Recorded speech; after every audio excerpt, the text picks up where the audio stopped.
Här är auktionsropan, kör på som 17.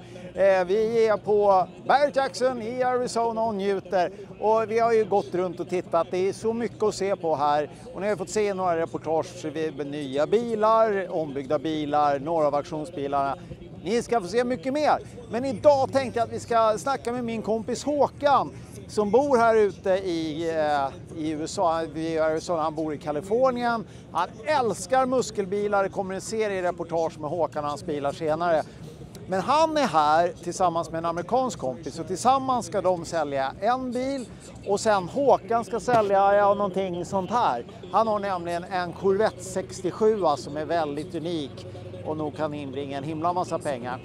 Så jag tänkte att jag ska prata med Håkan så han kan berätta lite om hur det är att sälja på auktion och varför man gör det. Nu träffar vi Håkan från Gotland, numera Håkan från Huntington Beach. Hallå Håkan, jag var ju hälsa på hemma hos dig nere i Huntington sist och nu så snackar vi och du skulle hit. Och du är här och säljer en av dina bilar och så, vad har du som ska iväg här? Jag tror du såg den när du var här sist. Det var 67 Corvetten då med Tri-Powern, L71 som jag har haft i 3 år nu och njutit av och tänkte att det var tid att skicka den vidare till någon ny ägare. Ja. Så vi har tagit med den ut hit och sen har jag en kompis här med mig som vi har en bil tillsammans som vi har tagit med också. Det är en 2019, väldigt speciell bil som inte många vet mycket om, men det var ett bygge som McQueen-familjen gjorde med Stida och Ford i 2019. De tog en av Bullet-bilarna då och satte sitt namn på den. Så de tog väldigt mycket tid och effort för att bygga en riktigt ordentlig fin bil. Och den kan vi ju titta på lite sen om du vill och filma den också.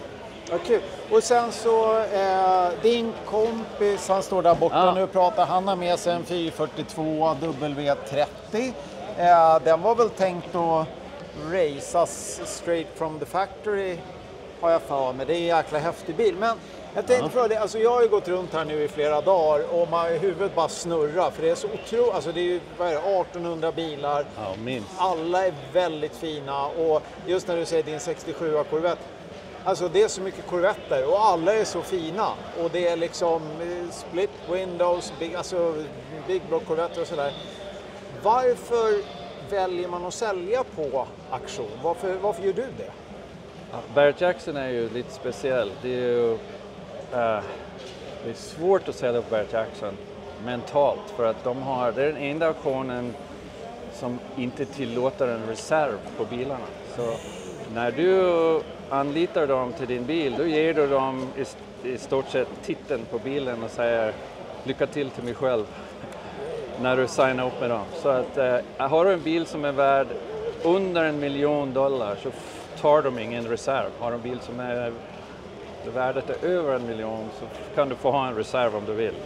Det visste inte jag. Jag trodde för att på vissa står ju no reserve, men då är det så att i princip allting är no reserve. Precis, varenda grej som går över auktionsblocket här är i stort sett ingen reserv på. Så du ser många nervösa försäljare ute med mycket sprit i händerna den dagen bilen går över blocket. Men vad intressant, men då är det kanske därför det är så stort. För att jag gick och tittade där efter staketet med bilar som är sålda. Och jag blev faktiskt förvånad för ganska mycket som jag tyckte var ganska dyrt. Alltså sådär, även om man inte tänker på svaga svenska krona. Men sen var det några som jag tyckte hade gått för inga pengar alls. Liksom. Nej, det går. Är du här tidigt som du var igår första dagen, måndag, tisdag och onsdag så kan du göra rätt bra deal. Ja. Speciellt tidigt på dagen och sent på kvällen när många köparna har gått hem. De väntar i stort sett på de stora dagarna, de stora bilarna. Men Barrett Jackson är känt för att i stort sett få pengarna bilen är värd för det mesta. Har du en fin bil och tar den hit så får du pengarna den är värd. Och det är därför du ser alla de här fina bilarna. Då är det ju precis likadant för allihop. Men en sak undrar jag lite tekniskt. Jag har gått och pratat ganska mycket om, jag kallar det för trenden med att först kom ju alla Broncos restomoddade med nya Coyote-motorer och sådär. Och nu så är det, jag har sett 30 stycken jättefina tidiga Blazers med LT4-maskiner och sådär. Och jag vet ju vad det kostar att bygga en bil liksom. Men hur vet man, om jag kommer hit och tänker nu vill jag köpa en sent 60, tidig 70-tals short wheelbase fyrhjulsdriven bil. Hur ska jag veta vilken jag ska köpa? För det kan ju skilja jättemycket i byggkvalitet. För man kan ju inte provköra liksom. Nej, du måste i stort sett veta vad du letar efter. Det hjälper hemskt mycket. Och du kommer hit tidigt som du har gjort i år och du läser vilka som är i utbud och du går runt och tittar och du försöker teama upp med försäljarna. De brukar vara vid bilen eller de lämnar ett nummer du kan ringa och då kan du... Grejen är att du kan inte köra bilen. Nej. Det är det tuffa. Så du vill lyssna på den, du vill kolla oljan lite grann och titta på de grejerna som du vet att är viktiga, att det inte har varit mycket rost och sånt i bilen innan. Och sen kan du följa den på dagen då den går över blocket. Då följer den från parkeringsplatsen till staging lanesen och igenom staging lanesen och pratar med så mycket folk som möjligt. Ja. Och sen är det precis vad är det känslan, den du känner.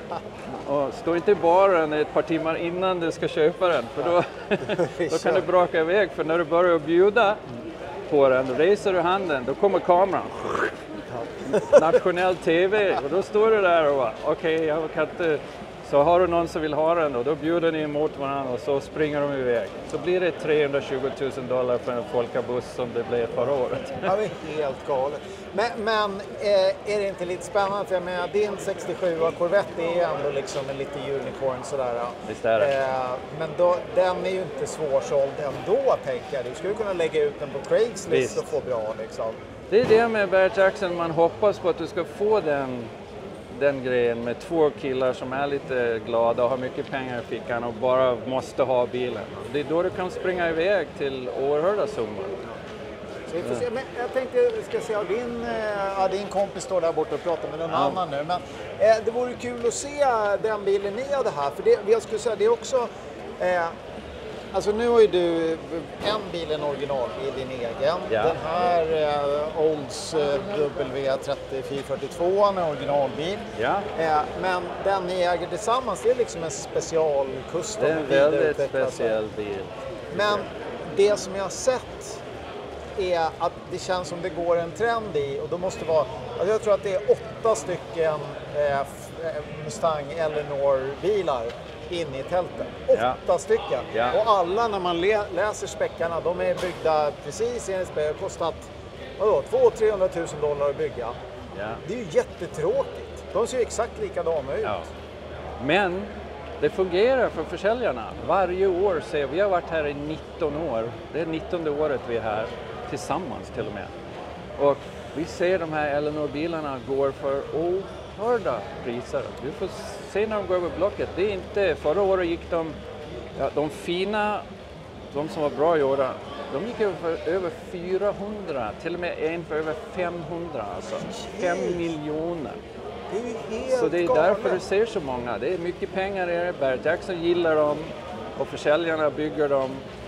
De åker hem härifrån och börjar de nya byggen för nästa år igen. Ja, ja. Så länge det fungerar. Ja. Men det är härligt. Men, jag ser ju, alltså du också, vi knallar runt här.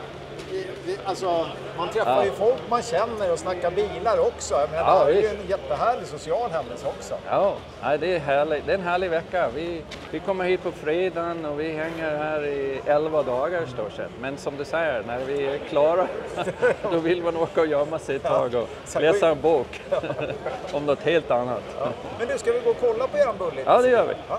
Okay. You're here with your buddy because you have a car together, like you said, and this is the car. So, first of all, how did you guys get to know each other? Through a car rally. Oh yeah, car stuff. We met on a car rally. Oh wow. Yeah. So are you into muscle cars just like Håkan, or identical? Yeah, we were into the same thing. Okay. Muscle cars. And now you're here. Both of you have one car each that's your own, and then. No, you have 2 cars. I got 2 cars, and then we have this one together, and then he has his Corvette. Okay, so what cars do you have here?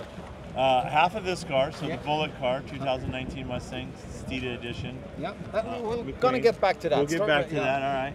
And then a 442 Oldsmobile W30 edition, and then a 1977 Toyota Celica Fastback that I had one in high school. It's not the car I had in high school, but I had one in high school. So Because I told Yeah, Håkan when he told me that you had that car here, Yeah. I actually bounced when I saw it because Yeah. it really sticks out. they're and it's, awesome. It's yeah. beautiful. They're hard to find. Yeah, they're mini Mustangs. They look like Mustangs. It's beautiful.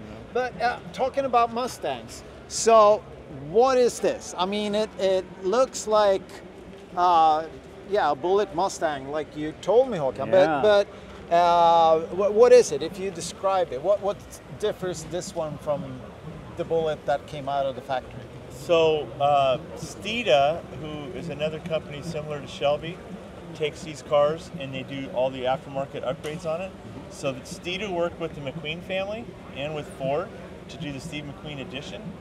And so that they added a bunch of features to it, including on this one, an 800 horsepower, a big blower on it, a Whipple supercharger on it, a Steve McQueen edition, which I could show you really quick if you want to see it. Yeah.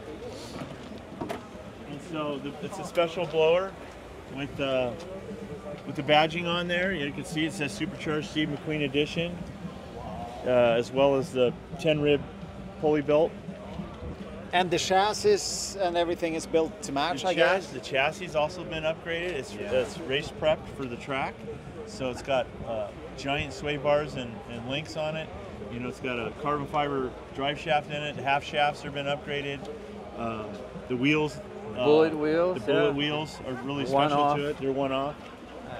All right, 5-spoke and Brembo's on there as well. Yeah. But I mean, when I hear the specs on this one, because when I see all the Shelby Mustangs and special editions, I mean, there are like 20 different new ones. I mean, this pretty much matches all of them, don't they? This was done right. I mean, they really spent time to get this thing right. And they only built 300 of them one time. That's it. It's not like an every year thing. Yeah. So they're very special cars. And how did you find it? How did it come up? We do a rally every year, actually, that's called the Steve McQueen Rally, which is put on by his family and through another organization. And so we go on that every year, and we saw this car. One of the guys on the rally had one of these cars, and we both were drooling over it for years. We learned about it. And then we found this one just on Bring a Trailer. Yeah, right? we found it on Bring a Trailer online. So you actually bought it on an auction? Yeah, we did. Yeah, we did. Okay, but then it comes, I asked Håkan, you know, why are you selling that fantastic Corvette?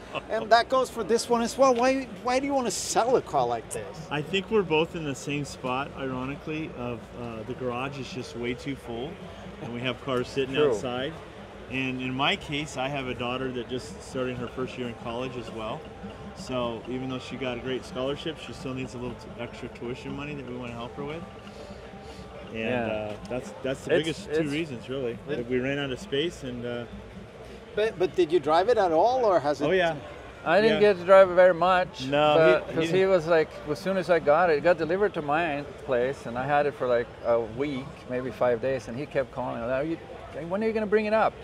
And then I was going up to his house for something, and then so I brought it for him, and that was it. I never got it back. Yeah, well, you went to Sweden. You went and visited Sweden, so I got to drive it for a little bit. Yeah. Okay, well, this is a beautiful, and not only beautiful, it's unique. I do appreciate that. I mean, the body is obviously worked on, but not too much. I mean. Yeah, well, if you look at the tires, it has 315 tires on it, so they're giant tires.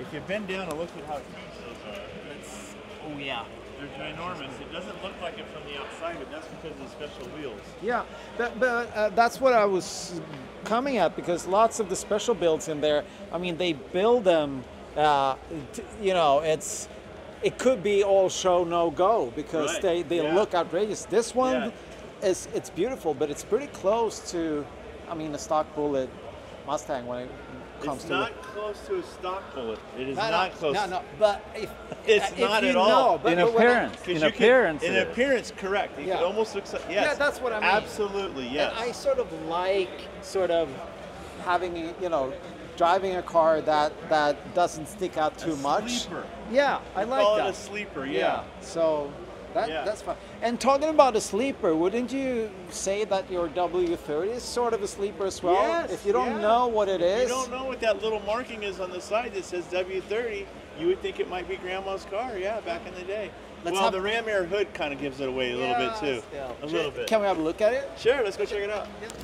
I mean, this is a Oldsmobile 442. It's a beautiful muscle car, but this is one step ahead, or even 2 or 3 steps ahead. Tell me, what does W30, what does differ from the regular? The W30 was the code that the factory gave the car, and it was basically their top level, their top dog as far as horsepower went. And there was nothing bigger or better than that in those years. Whatever got prescribed with W30 code was going to be the bigger motor, the 455, the plastic fenders, the cold air intake, dual exhaust, 4-barrel, and of course we hoped for the 4-speed, which this one has, but they didn't all come with the 4-speed. Everybody said they had to come with the 4-speed. That's not true. But this one's kind of rare because it's only one of 289 for this year, 4 speeds, and only one of 689, I think, total for the year, including automatic. So it's a pretty special. It's kind of the end of the era of the muscle cars, the 72. It's not as got much compression as the 70 did, which was the high mark for them, the high water mark. But it's even more rare. So how many horse? Well, back then, you know how they rated them. They rated them, for the insurance reasons, 370 horse, 360 horse. But I think in 72 they derated it to 290. However, this one had a very famous, he's no longer with us, but a Mondello was very famous for building high horsepower in these. He was an ex-drag racer as well. And this had that formula done to it. So this one is not completely stock. So it runs a little bit better than a 1972 W30. Okay, so how long have you had it? I think I've had it for around 4 or 5 years now, I traded a Z28 for it, a 69 Z28, which everybody said I was crazy for, but this is actually more rare than that because they built like, just a couple of 20,000 Z28s and they only built, So I felt like it was a good trade at the time. And also because I have another Z28 that I bought from my buddy, Håkan. So I still have a Z28. Okay, but it's a beautiful car though. So Håkan told me that I didn't know that all cars except for the really expensive ones are no reserve. So what are you hoping for? Well, home run I think would be 100 grand, but let's just hope for 70 or 80. Okay. And if I'm below that, then I'm gonna wish I didn't bring it here. Then I'll be buying a lot of drinks for him if it goes below that. Yeah, the bar will be flowing. Okay, I'm not in the market for W30, but I would be in the market for a Toyota Celica. Yes, well guess what? I happen to have one of those, and I had one in high school as well, so let's go look at that. Yeah. Pretty good. So tell me, what is this? It's a 1977 Toyota Celica Fastback GT. Ooh, so the GT, right? It's very special. And what kind of engine? It's a 4-banger, right? Yeah, it's a 4-banger. Unfortunately, they didn't come with more than that back then. It's only a 20R, so it's just a 2-liter. It was carbureted back then. However, Moi has done a little bit of upgrade and I put a Holly Sniper fuel injection on this. So it runs fantastic. Can we have a look in the engine?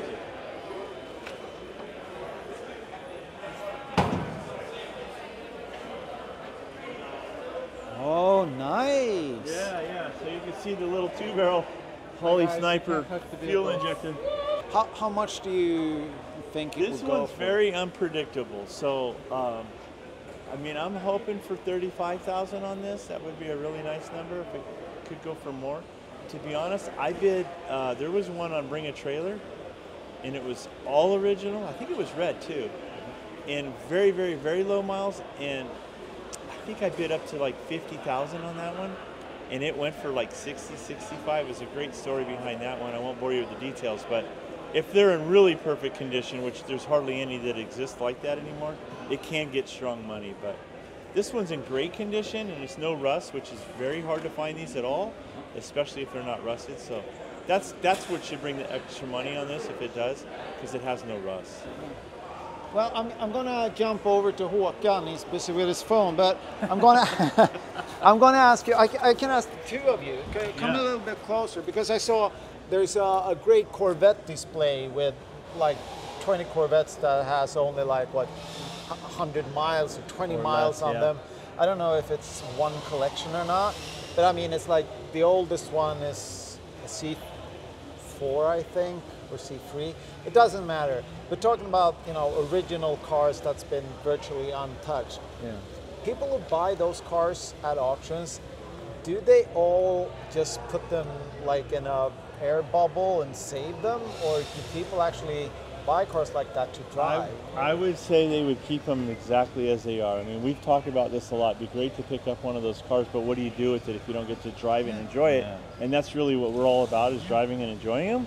So if you don't get to do that, we don't really see the point in that, other than an investment. But some of those cars, like how many years would it take to get your money back or even make money? And we've seen a lot of those collections go through and lose money. And we see them come back again. We see them being sold, and then the next year we could see them again, maybe at Mecum auctions or RM or somewhere else too. And yeah, sometimes but a lot of times they do go up too. Yeah, they hit the lottery and they get some money for them. But good luck, guys. I hope you sell for humongous numbers, and well, your daughter gets to go to college. That would be good, I guess. Right, yeah. That's the goal. Hopefully. Yeah, I'm gonna have to chip in a little bit. Yeah. If I do, okay. It's on camera, so we got that. Yeah. Good. I'm glad he said that. There was no numbers mentioned.